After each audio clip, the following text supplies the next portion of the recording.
Hi, guys. Today is my second son's 14th birthday. I'm coming here to say that I'm very proud of him. I'm very proud of the young man that he is becoming. And also, what that makes me think on this day. First, I don't know if you all know, I am a psychologist and I specialize in this phase of the development, the teenage years. And when I was a teenager, when I was 13 years old, well, first of all, my teenage years they were very hard for me in so many different aspects and so many different ways. And I'm not going to talk about this in this video now. But anyways, when I was 13, and that was 40 years ago, I'm going to be 53 this month. I made a promise to myself. I made a promise that I would never forget how a teenager feels. And I'm very proud to say that I have honored that promise because I still remember. So that being said, it makes me also think when I had my kids and when they were little, I heard that from a lot of people saying, oh, wait until they're teenagers. You see how hard that is. Well, based on the two things that I just told you, guys, I was like, I don't think so, because I personally, I don't think necessarily the teens years will be hard. I think a lot of people put a lot of bad expectation into those years, and it doesn't have to be that way. But anyways, going back to my son, he's 14. I'm very proud of him. And it made me think of, I hear some parents saying they're guilty because what they did or what they didn't while raising their kids. Well, I don't think guilty is the right word to anything, because we don't have control over who and how our kids will turn and become.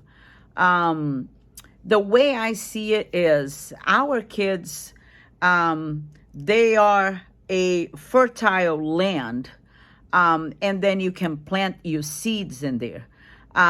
Your seeds will be your values, your beliefs in lives, the way you see life, the way you see things in the world.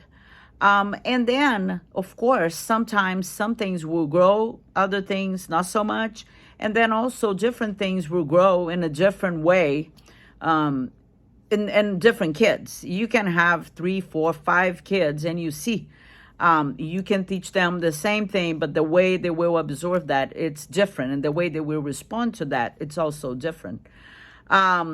So that being said, we shouldn't feel guilty of anything. But at the same time, I think what we can do, the part we have some control, is the seeds, what I'm calling seeds, that we throw on that land, calling our kids that land, that we can. And in order to have a good relationship with your teenager kid, I would start with, first of all, look them in the eyes and really see who they are. And they will be different than us. They're different people, and that's okay. They will make different choices, and we need to respect that. We can help them, guide them, and we should as parents. But especially at this phase in their lives, we are more coaches than anything else. When they were little, we would be like teaching, like showing them, telling them what to do. As they grow, the relationship start changing, and we need to listen. I always tell teenager parents to listen more and lecture less. Really listen and try to see them as how they truly are, and accept that they will be different than you guys, and that's okay. That's the beauty of it. I think if we really know and learn how to separate our expectations of whom we would like them to be, and our wishes and dreams for them, we would have a better relationship with them. Anyways, that's some of the seeds I've been planting with my kids, and I see the results. Because when they were little, when my kids were little, I heard a lot of people telling me, "Oh, you see how hard it is when they're teenagers." Well, I haven't seen that. We have a pretty good relationship. I'm very proud of my today 14-year-old son.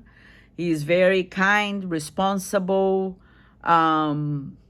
thoughtful, and reliable, and we have a great relationship. I'm not bragging. I'm just using as an example, and I truly believe that that is possible to anyone and everyone. We just need to do our parts. And remember, not feel guilty if whatever you try to plant doesn't grow, but also plant what you believe, what you think is good, and see the results of that and enjoy whatever comes out of that. I think that's the key. Anyways, happy birthday to my son. I love him more than anything in life. He doesn't have social media. It was his choice. So maybe one day he will see that post. I hope you're all doing okay. And please let me know if that kind of subject is something that you would like me to come back here and talk about it. Okay? I would love to hear your thoughts. Thanks. Bye-bye.